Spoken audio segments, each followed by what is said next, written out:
welcome to the Bad Brain Podcast, hosted by me, Imani, or Yanni, or whatever you want to call me. I go by both. Welcome to my very first episode. I hope this becomes a space that you come back to because I would love to have you here when you need something honest, something grounding, or something just a little chaotic in the best way. Today's episode is simple, but it's powerful. I'm talking about the habits that have helped me feel more grounded, more in control, and the habits I had to drop because they were draining me. I had to drop those in the trash can. I'm not here to preach or to act like I've got it all figured out. Trust me. I currently hit the lowest point in my life last year in October, and I'm slowly but surely crawling myself out. I'm just here to share what's been working for me, and maybe it'll help you too. So let's get into it.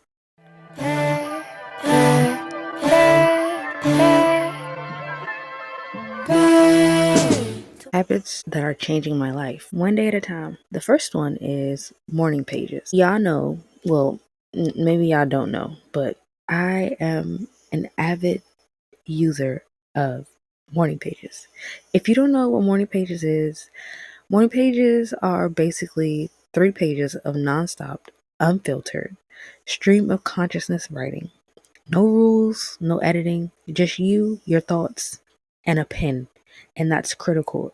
It has to be written by hand. I'm sorry, but if you don't have time to write, okay, I guess you can try writing on your notes app, but it mostly works if you're writing by hand.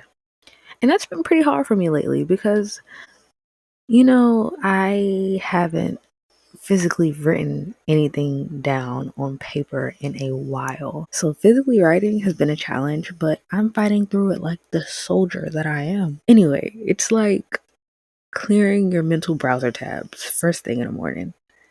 It helps me reconnect with my creativity and spot thought patterns I didn't realize I had. It also makes me feel lighter in my mind after waking up. Like this morning. Morning pages are a ritual now. I've been doing them since, I think 2020. It's been 5 years. That's crazy. And people I've suggested it to, they've told me it changed something for them too. So take this as a sign. Practice morning pages if you can. It will definitely change the way you write, the way you think, the way you feel in the morning. I promise. 2 is walking more and tracking my steps. I didn't used to think walking was a real movement because it was just always a part of my life. I will walk to school. I will walk my little sister to and from daycare. I just walked everywhere, mostly because I didn't have a car, but walking was my transportation. And it felt better than catching the bus because I just like being out in nature. I explained this in my YouTube video recently.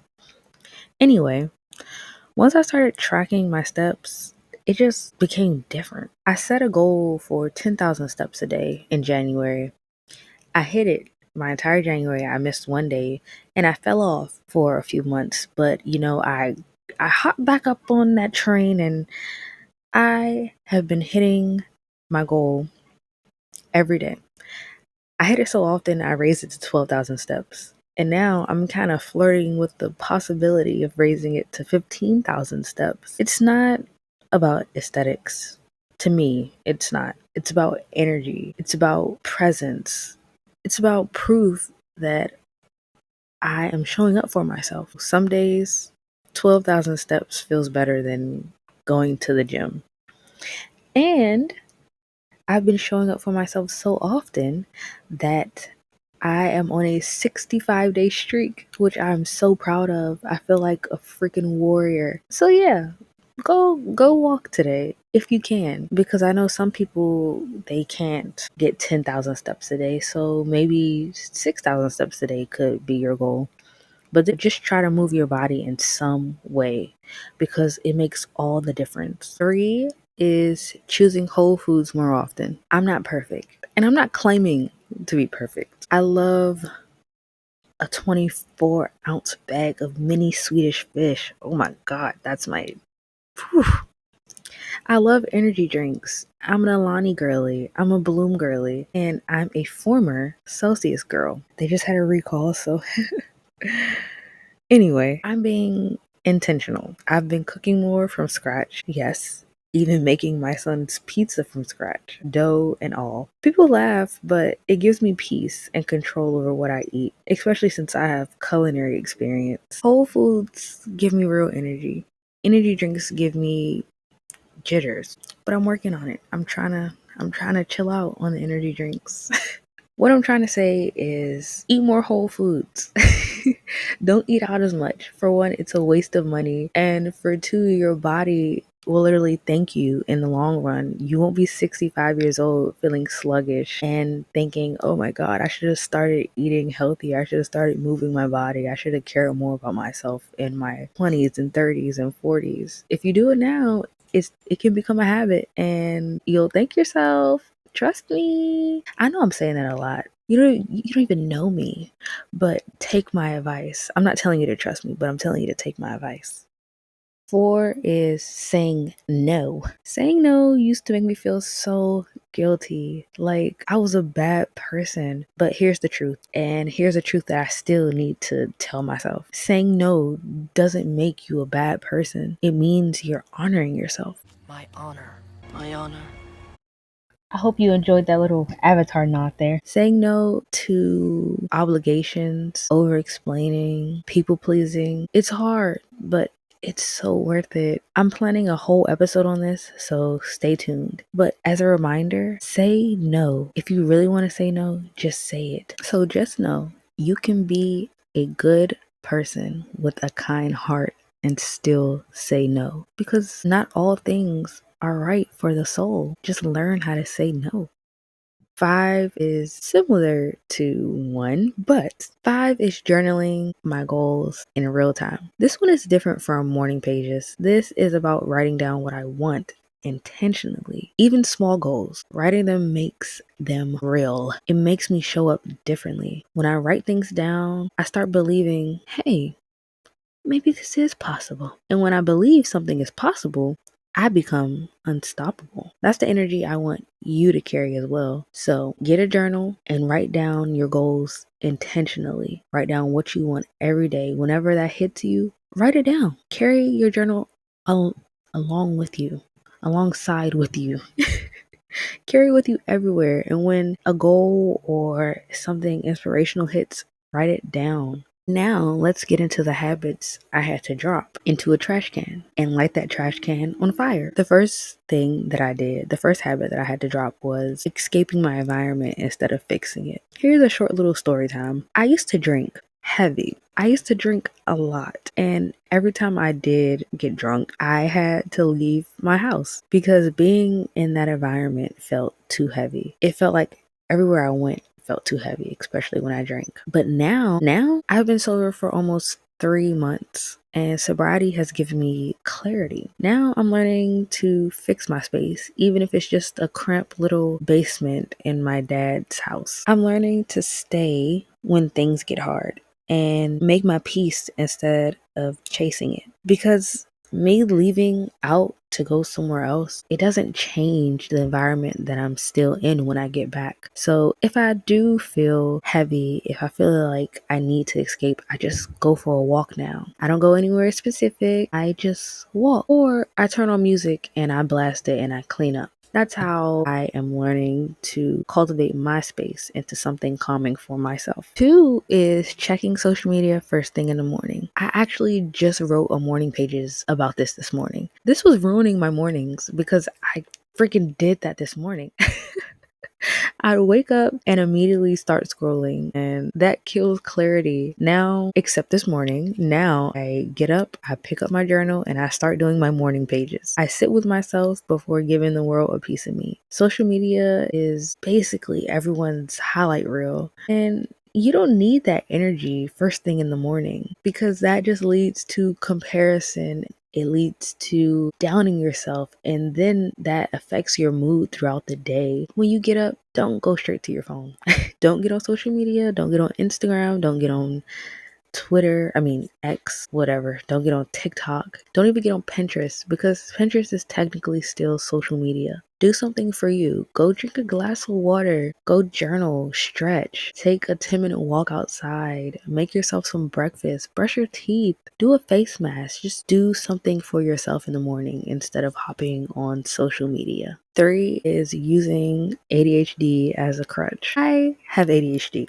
I'm not gonna sit here and lie about it. I was diagnosed when I was 19, when I was living in Florida. But for a while, I let it be the reason I didn't finish things. I jumped from one task to another. Cleaning, then homework, then cooking, then forgetting what I started. And energy drinks did not help. But now I plan my week using Notion. Thank you so much, Notion. Oh my God, you changed my life. I set priorities and I stopped using my ADHD as a crutch. And I started creating structure for my brain. And God, my God, it helps so much. It's just so nice to just go look at my Notions to-do list and be like, oh, okay, I still have this, and this to do. Let me start on this first. If you have ADHD and you feel like your brain is just on go, I would suggest using Notion. Go use Notions and plan out your week. I promise you that's going to help you. The fourth thing that I threw in the trash, the fourth habit that I dropped was people pleasing by default. I've always put everyone else first. I've always put everyone above me, my sisters, my partners, my child, strangers. I'm not saying don't help people out, but all I'm saying is I wondered why I was always exhausted, but now no more. I'm learning to stop being the yes girl and start putting my own priorities first. Because when you put yourself first, you give yourself the energy to then help others, if that makes sense. My sister told me a while ago when I was nursing my son that I need to put my priorities first. I need to feed myself first before I can feed him because I always felt like a bad mom if I put myself before him, especially when he was a baby and an infant. But one day she sat me down and said, Imani, how do you expect to nourish your son if you're not nourishing yourself? And now it's 4 years later and it hit me. I'm just like, whoa, she was right. So put yourself first for once. Stop people pleasing and please yourself. Then others can get that kindness too.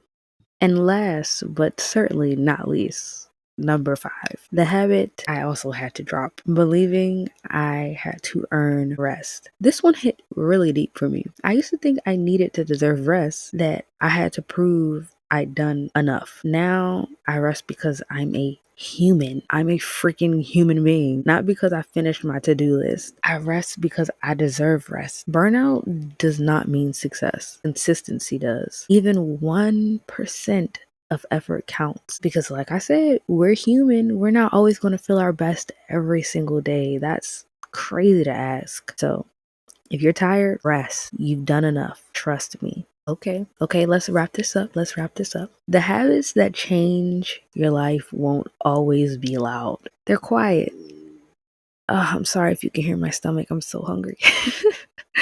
They're quiet, they're simple, and they're repetitive. Sometimes even boring, but they work. And if you're trying to shift your life, try shifting your habits. Not all at once, of course. One thing at a time. Please do not burn yourself out. This is how I started in April with nothing to lose. I added one small habit and I kept going. And you can too. If you take anything from this video, the most important thing I would say is to say no, stop people pleasing, and rest your body and eat healthy. Move your body. Basically, take everything I said and apply that to your life. I know I'm asking a lot, but do this for you. Don't do this for anyone else. Just do it for you. Anyway, thank you so much for listening. If this resonated with you in any kind of way, save this, subscribe. Do you subscribe to podcasts? Be quiet, Tummy. I know. Follow the podcast. Send this to someone who you think needs it. But until then, stay consistent. Live your life. Love yourself. I'll talk to you soon. Be safe, be well, keep going, and you got this. Bye.